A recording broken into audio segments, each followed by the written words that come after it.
Dobar dan svima ili dobro večer, dragi moji, lijepi vam pozdrav od mene. Evo u ovom današnjem videu malo bi se osvrnuo unatrag na ovaj drugi ciklus, ajmo reći nakon prve reprezentativne pauze. Dakle, na ovaj period nakon one utakmice sa Varaždinom 2:2 pa sve zaključno s ovom protiv Lokomotive i tim porazom.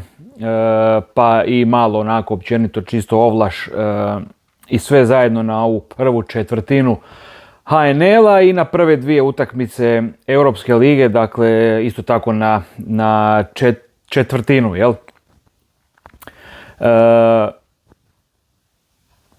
Znamo, nakon tog remija u Varaždinu slijedila je reprezentativna pauza, došao nam je kup u Predavcu koji je Dinamo prošao rutinski 6:0, gdje su nam na radar došli nekako Miha Zajc, Monsef Bakrar, pa kasnije dobili i ozbiljniju šansu u prvenstvu pa i u Europi. Nakon tog kupa dolazi nam Gorica, na Maksimiru i onaj poraz od 2:1 u crveni karton Luke Stojkovića, onako jedna loša utakmica i jedna dosta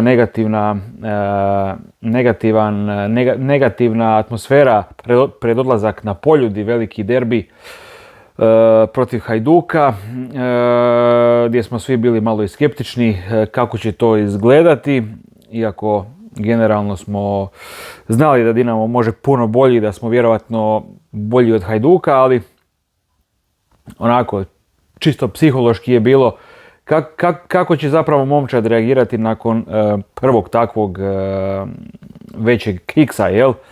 U HNL-u, dakle nova momčad, novi trener, kako će sve skupa izgledati. Bio je dosta jak ispit karaktera u tom trenutku za cijelu momčad koji je momčad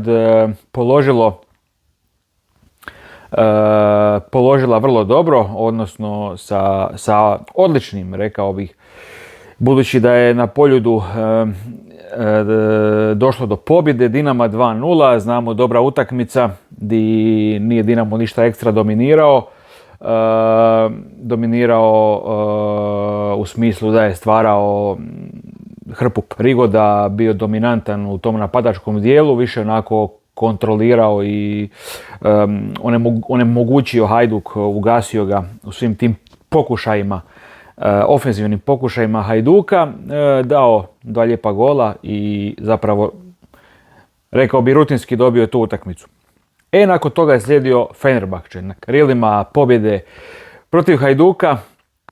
Dolazi nam Fener u Maksimir koji je onako sa svojim problemima, malo raštiman, novi trener koji nije dobro započeo svoj mandat na klupi Fenerbahčea, nekoliko njihovih ozlijeđenih bitnih igrača i Dinamo je ušao jako dobro u tu utakmicu, postavio se domaćinski, nije se povukao, nije 100% čekao svoje prilike iz kontranapada, nego je igrao, nije se libio igrati, nije se libio krenuti prema naprijed.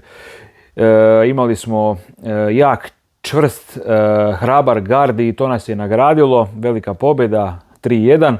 Zapravo nam Fenerbahče nije stvorio, osim tog gola, možda jednu ili dvije malo ozbiljnije prilike. S druge strane Dinamo imao više od toga, više prilika, više šansi za postići gol.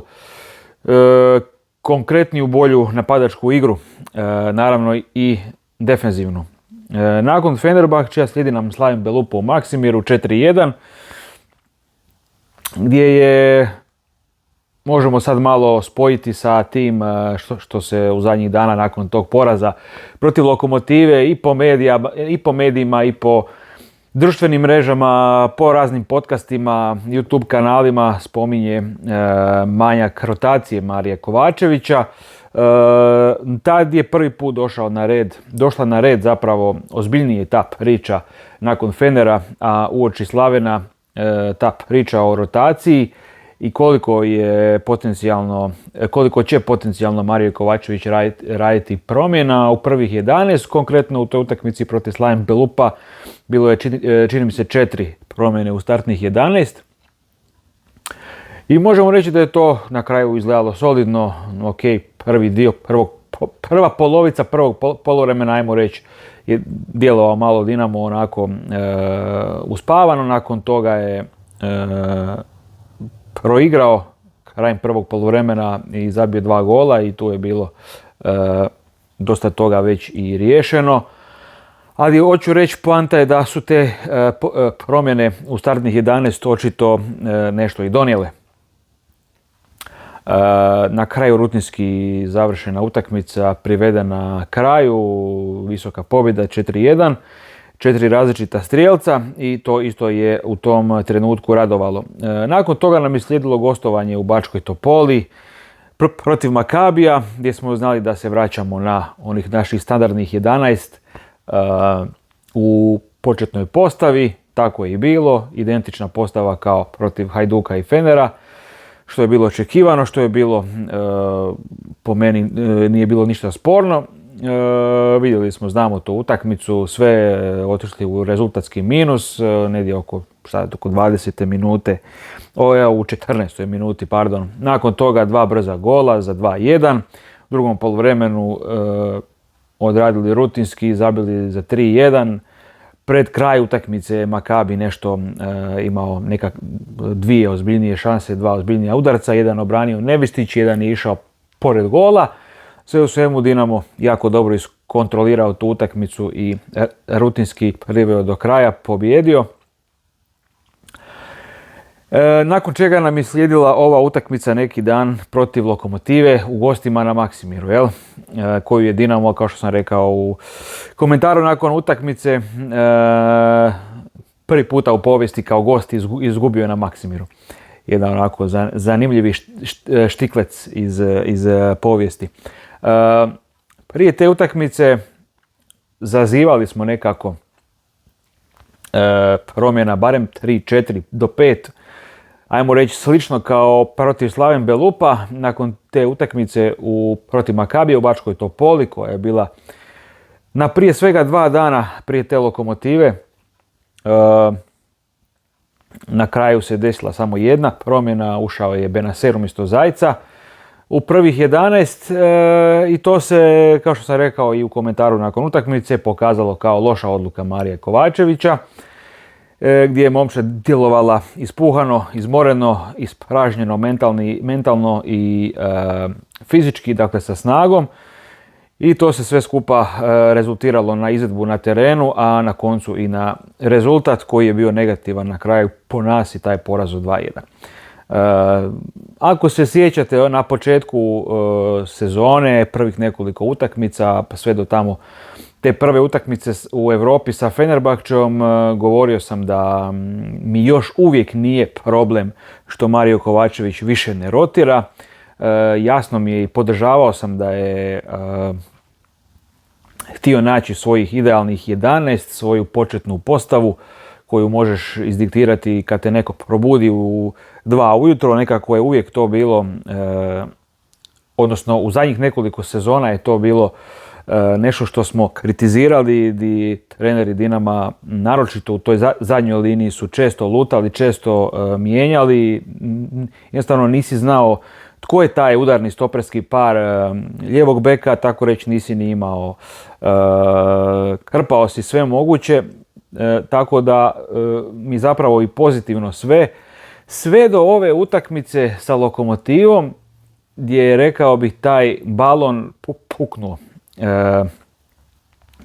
Nekako smo se guralo sve do te utakmice, to malo rotiranje, ok, protiv Slaven Belupa si zarotirao, sve ok, ali ti dolazi taj Makabi, pa nakon toga Lokomotiva gdje si opet odlučio poslati istih 11 i eto, obilo se o glavu. Kažem, još sam do te utakmice sa Fenerom to opravdavao iz razloga koji sam rekao i bilo mi je to sve ok, ali evo, došlo je očito do točke gdje više ne ide. je ova momčad koja stalno igra očito da fizički ne može izdržati u tom ritmu identičnih 11 tri utakmice tjedno i to nije nikakvo iznenađenje. A s obzirom kad znamo koliku klupu imamo, koliki kadar i kako zapravo kvalitetan kadar imamo na klupi, mislim da je iz te perspektive napravljena pogreška i da se moralo više rotirati u ovoj utakmici protiv Lokomotive, a čak i ako se vratimo na prijašnje utakmice, moralo se koristiti više igrača od ovih 14-15 koji se koristi svaku utakmicu sa ovih 5 zamjena. Ulaze uvijek isti igrači. Možda je trebalo malo proširiti taj opus igrača koji ulaze, da se pokuša svima dati barem kakva takva minutaža. Svi oni jako dobro znaju sigurno da ne mogu svi igrati koliko bi htjeli, da je konkurencija velika i sve to stoji, ali možda je moglo biti malo više, da kažem, hrabrosti u tom pogledu, da se malo više igrača uvede u nekakav ritam i pokuša dovesti u kakvu takvu formu utakmica. Jasno mi je iz perspektive Marija Kovačevića i nekakva njegova ideja da ta momčad koja pobjeđuje zapravo se ne mijenja, pa radiš minimalne promjene, to je isto legitimno, ne možemo reći da je to nešto što je nikad viđeno i ne znam, skandalozno, ali onako očito je da momčadi malo fali svježine i da su neke promjene morale biti češće. Primjerice Teofil je odradio 3 utakmice u 7 dana sa svojim veteranskim godinama, što možda nije baš bilo pametno. Iako je vjerojatno on rekao mogu, ali mislim da je morala procjena stožera biti bolja u tom segmentu. Goda sa svojim načetim ramenom koje ima također igra u jakome ritmu non stop. Tu je McKenna također koje koristiš, koji ti je i na reprezentaciji prije, odnosno i u onoj prvoj stanci i sada. Ide na okupljanje, vezni red, da ne govorim Mišić, zapravo maksimalna minutaža osim onog Kupa, isto tako i Ljubičić. Ajde, Zajic i Benacer se tu rotiraju, pa tu možemo reći da je, ajmo reći, u redu. Napad u Beljo, ok, on se rotira nakon sat vremena, 70 minuta redovito ulazi Kulenović, desno Lisica, koji isto može se više rotirati sa Bakrarom, desni bek Valinčić, ja ne znam, pravo je čudo zapravo da on još uvijek, hvala Bogu, zapravo da nema nikakvih ozljeda. Mislim, ja ne znam što je s tim Pierre Gabrielom, on je navodno ušao u trening sa momčadi, a mislim da nije bio niti na klupi protiv Lokomotive, evo baš ću sada pogledati. Samo sekundicu, imam baš ispred sebe SofaScore. Da, on nije bio niti na klupi, ne znam što se dešava s njim, ja se nadam da će on što prije se vratiti, mislim, ne možemo igrati s jednim desnim bekom cijelu polusezonu ili cijelu sezonu, ili barem priključiti tog mladog Novu Mikića, pa daj mu 20 minuta protiv Slaven Belupa kada vodiš 3-1. Ok, vjerojatno on igra prije toga juniorske utakmice, ali mogu si ga uzeti prije pa da ne igra te juniorske utakmice pa da ti bude u kadru za ovu utakmicu. Pa mogu si mu sad protiv Lokomotive dati 15-20 minuta. Malo da tog Valinčića isto odmoriš, vidiš da i on oscilira. U Europi još to ide, vjerojatno i voljni momenati, adrenalin i veći izazov, jači protivnik, pa svi su oni ljudi, pa je sigurno i motivacija na nešto većem nivou, iako naravno ćemo mi navijači reći da ne bi trebala biti, da bi svaka utakmica za Dinamo trebala biti ista motivacija, ali jasno da ne može. Pa daj malo proširi to, daj, ako već ne računaš na Pierre Gabriela, ili je ozlijeđen, ili bilo šta, ili on ne želi igrati, ne znam. Pa daj preključi jednoga, pa ne možemo na jednom desnom beku. Onda da se on ozlijedi, ko bi igrao desnog beka? Stavit ćeš ili Teofila, ili Živkovića, ili ćeš opet nešto kemijati. I opet ulazimo u istu debilanu kao zadnjih sezona sa lijevim bekom, gdje ti lijevog beka igra desni bek ili neki veznjak ili stoper ili slično. Tako da mislim da je tu napravljena greška. I nadam se da je naš stožer na čelu sa trenerom Kovačevićem nešto i naučio na tim greškama i da će se već od iduće utakmice, odnosno sad od nastavka ove sezone, da će se početi malo rotirati više ti igrači, da su svi našpanani i gladni, da su svi u kakvom takvom ritmu, jer sad ti da si stavio protiv Lokomotive Mudražiju od prve, recimo, tko ti garantira da će on isporučiti, ili Stojkovića, ili bilo koga tko manje igra. Jednostavno nisi u ritmu, nije jednostavno ok, računaš na tu njihovu glad, na volju, želju da se dokažu napokon, ali nije isto. No dobro, ne govorim sad sve da bih kritizirao, da bi sad sve pljuvao, naravno, apsolutno daleko od toga. Ovo je jedan x kakvih će sigurno još biti, bez obzira da li startalo istih 11 kao 2 dana ranije ili ekipa sa nekoliko novih imena.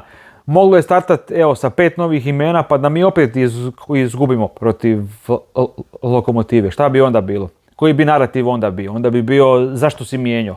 Ekipa koja pobjeđuje se ne mijenja. Mislim, jako je teško sad,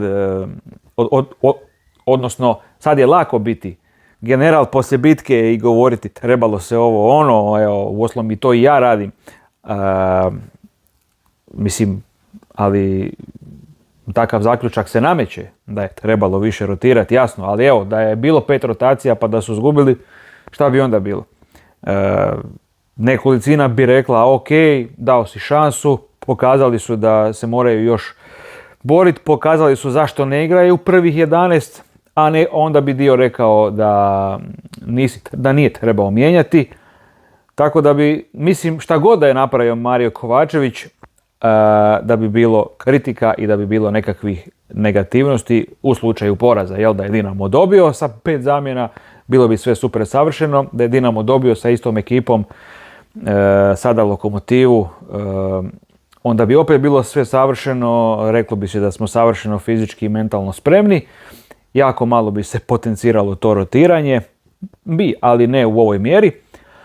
Tako da evo, sve je to zapravo jako relativno, ako pitate mene, ali ostaću svejedno pri mišljenju da se mora više igrača uvoditi u rotaciju. Slijedi nam Osijek kod kuće, znamo, evo, prošli smo 9 kola, trenutno smo prvi sa jednakim brojem bodova kao Hajduk, što mi je zapravo onako, pa malo i muka, s obzirom na to kako oni izgledaju na terenu. I ne mislim to nikako podcjenjivački ili provokatorski, ne, dapače, mislim da govorim realno i mislim da svaki realan i navijač Hajduka će reći da Hajduk ne izgleda dobro na terenu, odnosno da ne izgleda onako kako bi možda oni htjeli i kako su mislili i najavljivali da će biti. Sasvim sigurno je da Dinamo ima bolju igru od Hajduka. Tako da mi iz te perspektive onako žao i smeta mi što imamo jednak broj bodova kao Hajduk nakon ovih 9 kola. Uz to što smo ih dobili na Poljudu, mislim da je to moralo biti barem za ova 3 boda koliko je bilo prije utakmice sa Lokomotivom, više od njih. Što se tiče gol razlike, tu smo na plus 13, oni su na plus 7 i to je ono što nas drži na prvom mjestu. Nakon toga, dakle, nakon Osijeka, samo sekundicu, nakon Osijeka idemo Malmo, u Švedsku, treće kolo Europske lige, Malmo u lošem momentu. Bore se u svom prvenstvu da izbore Europu, daleko su od prvog mjesta, u velikoj krizi rezultata, ne znam za igru, ne pratim uopće Malmo, trener je, koliko čujem i vidim, na rubu otkaza, tako da je veliko pitanje u kakvom stanju će oni dočekati Dinamo tog 23.10. Dinamo tu ima veliku šansu uzeti 9 bodova od 9 u Europskoj ligi i jednom i pol nogom možda zakoračiti u taj drugi krug, odnosno proći tu ligašku fazu. Trebalo bi nam možda po meni još tu 2-3 boda u ovim tim idućim utakmicama da bi se to osiguralo. Barem su tako nekakve projekcije.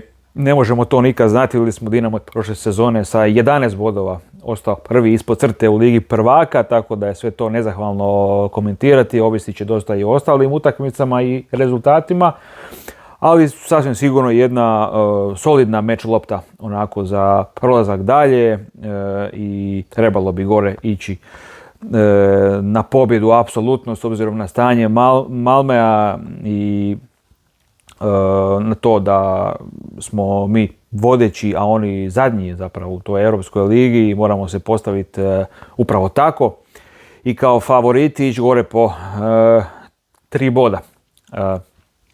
Ok, nakon toga ide Rijeka doma, pa Celta doma, pa Istra u gostima i onda vjerujem da tu je onda 10 dana razlike, vjerojatno opet reprezentativna pauza, ali nećemo tako daleko ići. Nebitno je, u svakom slučaju moramo se već protiv Osijeka vratiti na pobjednički kolosijek, ne dozvoliti, ne daj Bože sad da nas Hajduk preskoči na tablici, ne znam s kim oni igraju sad iduću utakmicu, nastojati doći do pobjede. Osijek je u jako lošem momentu trenutno, evo sad ćemo vidjeti, sad baš da vidim.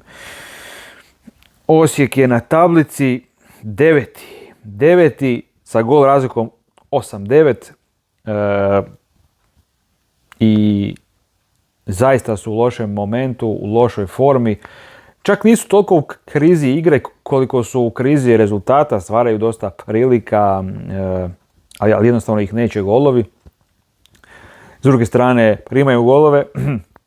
Tako da mislim da Dinamo tu apsolutno može i mora tražiti 3 boda i ništa manje od toga ne bi bilo zadovoljavajuće po meni, jer smo apsolutni po meni favoriti u toj utakmici, bez obzira što uvijek te Osijek može iznenaditi.